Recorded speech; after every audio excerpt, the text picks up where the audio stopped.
नमस्कार, माझे नाव आहे रश्मी साधू। माझ्या या चॅनलमध्ये तुम्हा सगळ्यांचे खूप खूप स्वागत आहे। आज आपण शिकूया घरी साईपासून तूप कसे बनवायचे। यासाठी मी एक कंटेनर घेतला आहे। या कंटेनरमध्ये आधी थोडं दही टाकलं आहे। त्या दह्याला मी छान फेटून घेतलेलं आहे। त्याच्यानंतर रोज आपली घरी निघणारी साय याच्यामध्ये जमा करायची आहे। रोजची साय जमा करायची, परत याला फेटून घ्यायचं व एअरटाईट डब्यामध्ये बंद करून याला फ्रीजमध्ये स्टोअर करून ठेवायचं। 20 दिवसानंतर माझ्याकडे ही एवढी साय तयार झालेली होती।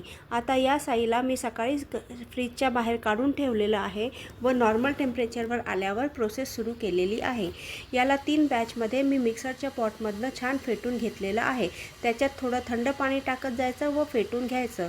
फेटून झाल्यावर हे बघा, ही साय जी आहे ती लोण्यामध्ये ट्रान्सफर झालेली आहे व पाणी हे वेगळं दिसतं आहे। असा हा लोण्याचा छान दाणेदार गोळा इथे तयार होतो आहे। असेच मी जमा करत करत या लोण्याचा एक मोठा गोळा तयार करून घेतला आहे व त्या एका मोठ्या पातेल्यामध्ये त्याला ट्रान्सफर केलेलं आहे। आता हे सगळं लोणी आपल्याला एका भांड्यामध्ये जमा करायचं आहे।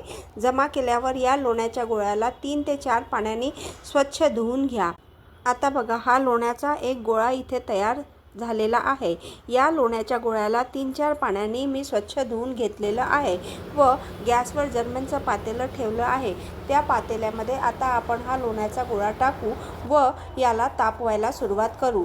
थोड्या वेळाने या लोण्याला एक फेस तयार होतो। आता हे लोणी जसं जसं तापत जाईल तसा तसा हा फेस विरघळून याचं तुपामध्ये रूपांतर होईल। आता थोड्या वेळाने जर आपण बघितलं तर हे छानसर तूप तयार व्हायला सुरुवात झालेली आहे। या तुपाचा रंग पिवळसर आहे, कारण की मी गाईचं दूध जे होतं त्याच्यापासून तयार झालेली साय जमा केलेली होती। याला पूर्ण तापवून झाल्यावर आता बघा, हे छान पिवळसर असं तूप इथे तयार झालेलं आहे। या तुपाला आता आपण थंड होऊ देऊ आणि एका स्वच्छ काचेच्या बाटलीमध्ये भरून ठेवूया। माझ्याकडे जवळपास 1 ते 1.5 पाव हे तूप आज तयार झालेलं आहे। हे घरगुती तूप बनवायला मला अर्ध्या तासापेक्षा जास्त वेळ लागलेला नाही। या तुपाला एक सुंदरसा सुगंधसुद्धा आलेला आहे। असेच माझ्या साध्या सोप्या व पटपट होणाऱ्या रेसिपी बघण्यासाठी तुम्ही माझ्या या चॅनलला लाईक, शेअर, सबस्क्राईब जरूर करा। थँक्यू।